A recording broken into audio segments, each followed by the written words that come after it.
So hi guys, welcome back to my two videos. तो इस video में दोस्तों डिस्कस करने वाले हैं यहाँ पर कुछ इंपॉर्टेंट कंपनीज को और उनसे रिलेटेड कुछ इंपॉर्टेंट अपडेट्स हैं जिसकी बात करेंगे इस वीडियो में। तो चलिए वीडियो की शुरुआत करते हैं। पहली कंपनी की बात करते हैं जिसका नाम है भारत इलेक्ट्रॉनिक्स लिमिटेड यानी कि BEL।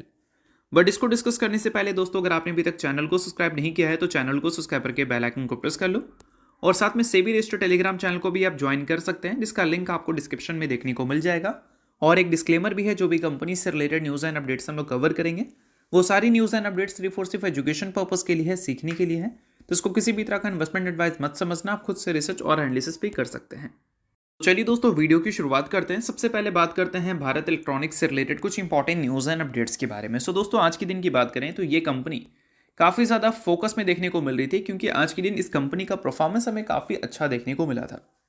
अगर रिसेंट टाइम्स में देखोगे तो डिफेंस सेक्टर से बिलोंग करने वाली जितनी भी कंपनीज हैं उसकी परफॉर्मेंस हमें काफ़ी वीक देखने को मिली थी। बट आज के दिन अगर देखोगे तो डिफेंस सेक्टर से बिलोंग करने वाली जितनी भी कंपनी है, मैक्सिमम कंपनी की परफॉर्मेंस हमें थोड़ी बेहतर देखने को मिली है। अब ये जो बेहतर परफॉर्मेंस है ये किसी एक कंपनी की नहीं है, मल्टीपल कंपनीज की है। इसका मतलब ये है कि पूरे सेक्टर से रिलेटेड कुछ अच्छी खबर हमें सुनने को मिल रही है।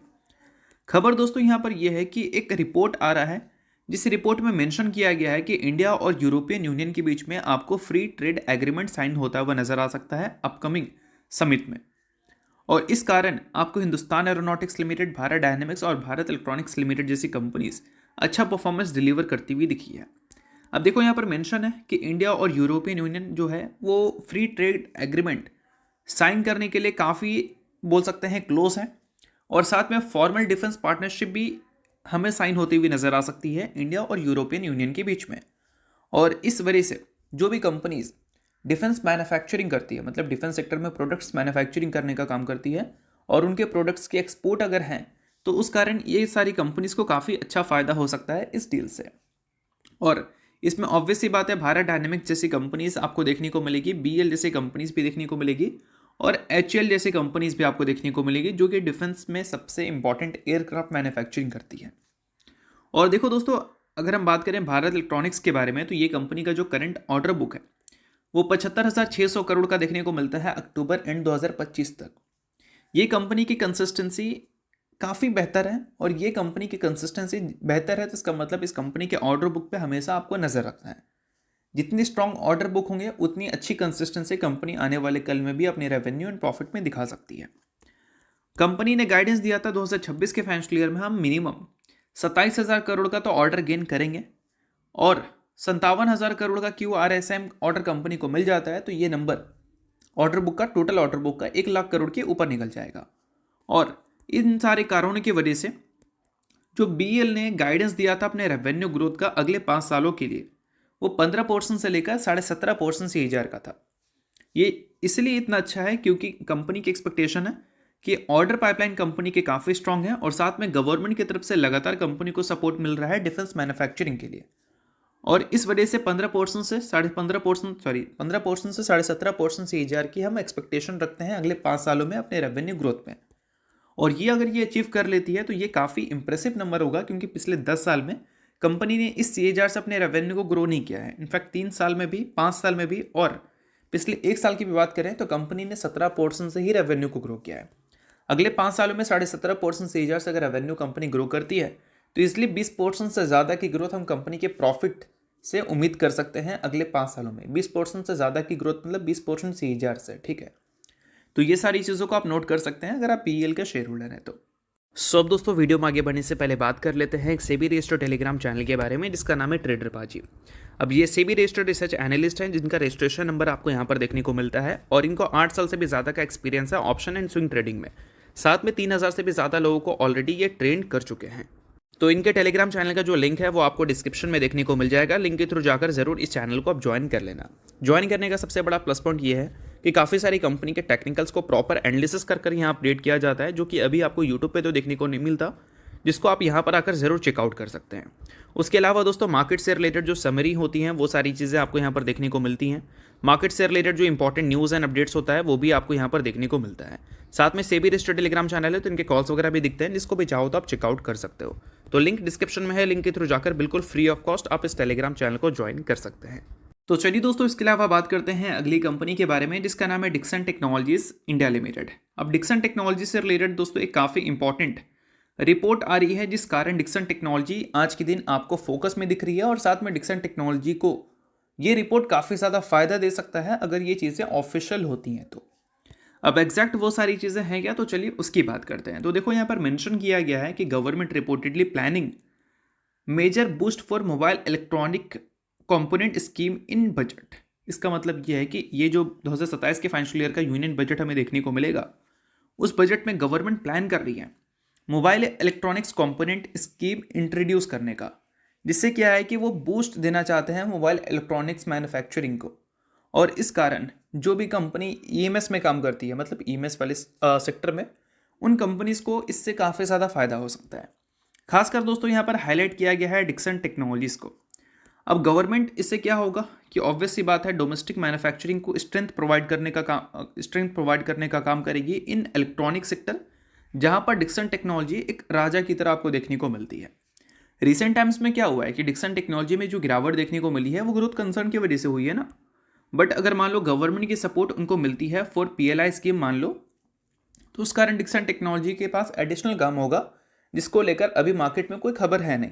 अगर वो गवर्नमेंट सुना दें तो ऑब्वियस सी बात है एक न्यू अपॉर्चुनिटी डिक्सन को मिल जाएगी, जिस कारण जो ग्रोथ प्रेडिक्शन है कि कंपनी के रेवेन्यू इस स्पेस पे ग्रो करेंगे, ईपीएस इस स्पेस पे ग्रो करेंगे, वो कहीं ना कहीं फिर रिवाइज हो सकता है और कंपनी के ईपीएस और रेवेन्यू गाइडेंस को अपग्रेड किया जा सकता है।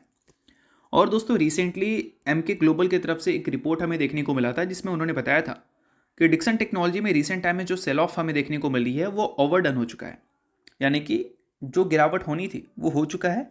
अब अगर हम कंपनी के लॉन्ग टर्म ग्रोथ के हिसाब से देखें तो कंपनी का जो करंट वैल्यूएशन है वो थोड़ा अंडर वैल्यूड कंपनी को दिखा रहा है।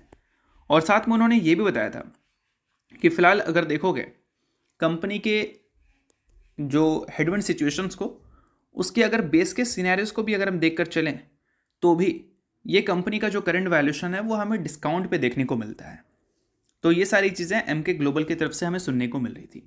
बाकी इस कंपनी से रिलेटेड एक और लेटेस्ट रिपोर्ट हमें देखने को मिल रही है जो कि कंपनी के शेयर होल्डिंग पैटर्न में है। Latest share holding pattern company का अपडेट हो चुका है, जहां पर कंपनी के प्रमोटर की स्टेक्स हमें स्लाइटली डिप होते हुए नजर आए हैं। हो सकता है ई शॉप्स के जरिए स्टेक हमें कम होते हुए दिखे हैं। बाकी अगर हम बात करें एफआईएस की, तो एफआईएस ने अच्छी खासी स्टेक्स इस कंपनी के बेचे हैं। किसमें? इस Q3 में। स्टेक का नंबर देखोगे तो ऑलमोस्ट वो नंबर 2% का हमें देखने को मिलता है। और वही अगर हम डीआईएस की बात करें तो डीआईएस के स्टेक्स हमें स्लाइटली बढ़ते हुए देखने को मिले हैं। बहुत कम बढ़े हैं, जितने एफआईएस के घटे हैं उतने डीआईएस के बढ़े नहीं। उतने बढ़ जाते तो अच्छी बात रहती है, बट उतने बढ़े नहीं है। इसका मतलब ये है कि पब्लिक के स्टेक्स हमें रिसेंट टाइम्स में बढ़ते हुए देखने को मिले हैं इस कंपनी में जो गिरावट हुई है उस गिरावट की वजह से। और दोस्तों इसके अलावा और भी कंपनी से रिलेटेड कुछ इंपॉर्टेंट अपडेट्स रहेगी जिसको हम लोग किसी नेक्स्ट वीडियो में डिस्कस करेंगे। इसके अलावा बात करते हैं अगली कंपनी के बारे में जो कि आईटी सेक्टर से बिलोंग करने वाली कंपनी है, जिसने 28 जनवरी को बोर्ड मीटिंग कंडक्ट किया है 4th टाइम बोनस देने के लिए। और ये कंपनी का नाम क्या है? तो ये कंपनी का नाम है दोस्तों ईक्लक्स सर्विसेज लिमिटेड। अब देखो दोस्तों, ये कंपनी 28 जनवरी को जो बोर्ड मीटिंग कंडक्ट करेगी, उस बोर्ड मीटिंग में कंपनी के दिसंबर क्वार्टर के रिजल्ट भी हमें देखने को मिलेंगे। और साथ में प्रपोजल कंपनी रखेगी बोनस इक्विटी शेयर्स का। प्रपोजल अप्रूव हो जाता है तो Q3 के रिजल्ट के साथ कंपनी आपको बोनस की भी न्यूज़ सुनाती हुई दिख सकती है।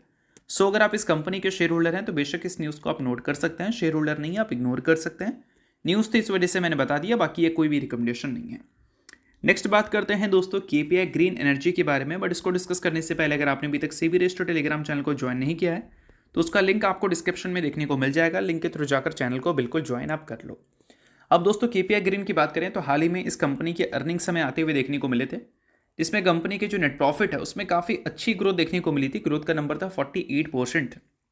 साथ में कंपनी ने इंटरिम डिविडेंड का भी अनाउंसमेंट किया था। उसके बावजूद कंपनी के शेयर में आपको गिरावट देखने को मिली थी। बट ठीक है, गिरावट तेजी तो होता रहता है। नंबर्स की बात करें तो नंबर्स में जो इबिट्टा है उसमें 48% की ग्रोथ देखने को मिली। पिछले साल 145 करोड़ का इबिट्टा था, इस बार 250 करोड़ के ऊपर कंपनी का इबिट्टा निकल चुका है। नेट प्रॉफिट में 48% की ही ग्रोथ देखने को मिली है। उसके अलावा अगर हम बात करें कंपनी के रेवेन्यू के बारे में, तो रेवेन्यू में ग्रोथ रेट जो हमें देखने को मिली है वो भी अगर देखोगे तो काफ़ी सही है। 46.21% की ग्रोथ कंपनी के रेवेन्यू फ्रॉम ऑपरेशंस में हमें देखने को मिला है। पिछले साल 450 करोड़ के आसपास का रेवेन्यू था, इस बार लगभग 650 करोड़ के ऊपर कंपनी का रेवेन्यू निकल चुका है। और साथ में कंपनी के गाइडेंस की बात करें तो गाइडेंस कंपनी ने ये दे रखा है कि 2030 के फाइनेंशियल ईयर तक कंपनी टारगेट कर रही है 50 से 60% अपने रेवेन्यू ग्रोथ एनुअली, यानी कि हर साल कंपनी अपने रेवेन्यू में 50 से 60% की ग्रोथ टारगेट कर रही है। यानी कि इस साल अगर कंपनी ने 100 करोड़ का रेवेन्यू किया है तो अगले साल कंपनी उम्मीद कर रही है कितना, लगभग 150 करोड़, और उसके अगले साल कंपनी 75 करोड़ और ऐड कर दो 225 करोड़, उतना रेवेन्यू ग्रोथ उम्मीद कर रही है मिनिमम। बाकी अगर हम कंपनी की कैपेसिटी एक्सपेंशन की बात करें तो फिलहाल कंपनी का एम है कि 1000 मेगावाट से ऊपर का renewable energy capacity company achieve करेगी बाय 2025 फाइनेंशियल ईयर, जिसको लेकर कंपनी 2026 के फाइनेंशियल ईयर के Q4 में कंप्लीट गाइडेंस भी हम आपको देती हुई नजर आएगी।